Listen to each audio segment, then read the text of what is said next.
ایک پوسٹ ہمارے پاس آئی تھی، جو ابھی میں نے کہا تھا پوسٹ کا بتاؤں گا آپ کو۔ اس نے یہ پوسٹ بنائی کہ صرف ایک عمل ایسا ہے جس میں خالق و مخلوق بیک وقت شریک ہوتے ہیں، اور وہ رسول اللہ صلی اللہ علیہ وسلم پر درود بھیجنا ہے۔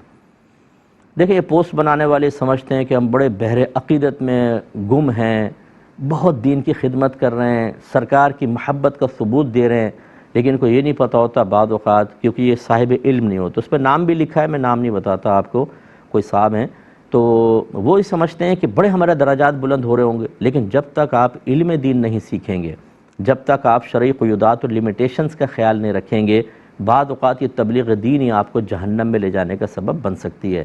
ہمارا بنیادی عقیدہ یہ ہے کہ اللہ تبارک و تعالیٰ کے ساتھ کوئی شریک نہیں ہو سکتا، نہ ذات میں، نہ صفات میں، نہ کلام میں، نہ عمل میں، نہ کسی اور چیز میں۔ جو اللہ تعالیٰ کو کسی بھی چیز میں شریک مانے وہ مشرک ہو جائے گا اور شرک کا مرتکب ہوگا، اور اس کا ٹھکانہ جہنم ہے۔ اچھا، یہ تو ہے ایک بنیادی اصول۔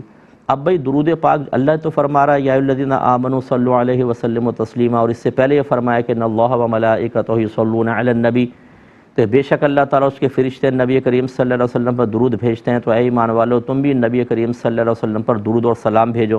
اب یہ سمجھے نہیں، بس اللہ نے بھی درود بھیجتا ہے اور ہم بھی۔ بھئی فرق ہے اس کے اندر، آپ تفاسیر پڑھیں، علماء کی تشریحات پڑھیں۔ جب ہم یہ کہتے ہیں کہ اللہ تعالیٰ درود بھیجتا ہے، پہلی لفظ تو پڑھنے کا لفظ مت کہیے گا، اللہ پڑھتا نہیں ہے نا، پڑھنے سے پاک و صاف ہے۔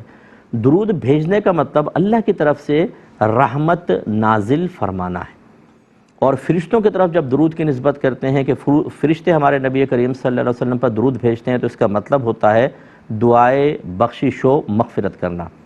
اور جب انسانوں کی طرف اس کی نسبت کی جاتی ہے کہ ہم نبی کریم صلی اللہ علیہ وسلم پر درود پاک بھیجتے ہیں یا پڑھتے ہیں، ہمارے لیے کہہ سکتے ہیں، تو اس کا مطلب ہوتا ہے سرکار صلی اللہ علیہ وسلم کے لیے دعائے رحمت کرنا، یعنی اللہ سے ریکویسٹ کرنا کہ اللہ تعالیٰ ہمارے نبی کریم صلی اللہ علیہ وسلم پر رحمت اور سلامتی نازل فرما۔ درود رحمت اور سلام سلامتی کی دعا ہوتی ہے۔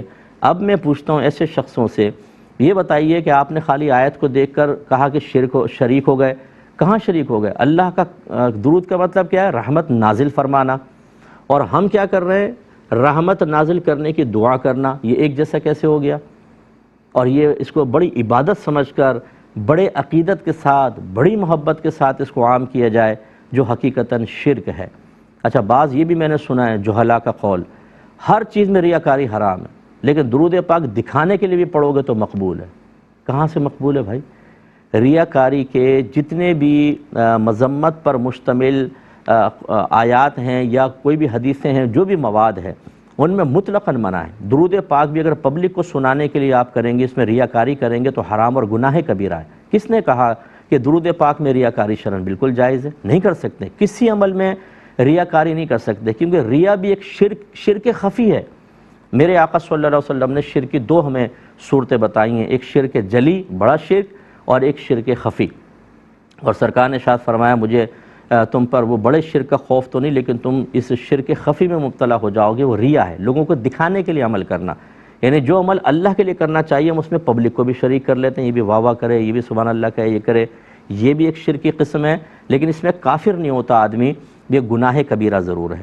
اس لیے یہ جملے بھی جو کہتے ہیں کہ جی درود پاک میں ریاکاری بالکل صحیح ہے، وہ اس پہ دلیل تو لے کر آئیں قرآن و حدیث سے۔ ذرا کسی صوفی صاحب کا قول مت سنا دیجیے گا، کہ آپ نے کہیں پہ بھی غیر مستند کتاب میں کسی صوفی صاحب کا قول سن کے سنا دیا، یہ قرآن و حدیث کے مقابل آنے کی صلاحیت رکھتا ہے۔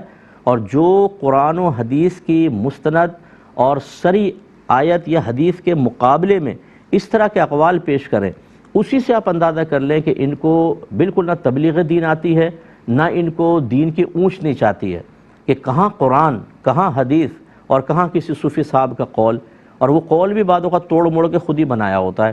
اس لیے بہرحال ایسی پوسٹ کو پڑھنا اور اس کو فارورڈ کرنا دونوں گناہ ہیں۔ اللہ کی بارگاہ میں توبہ کریں، اور یہ شرک کی طرف لے جانے والے ہیں، جس نے ایسا کیا اسے اپنے ایمان کی حفاظت کے لیے توبہ کرنی ہوگی۔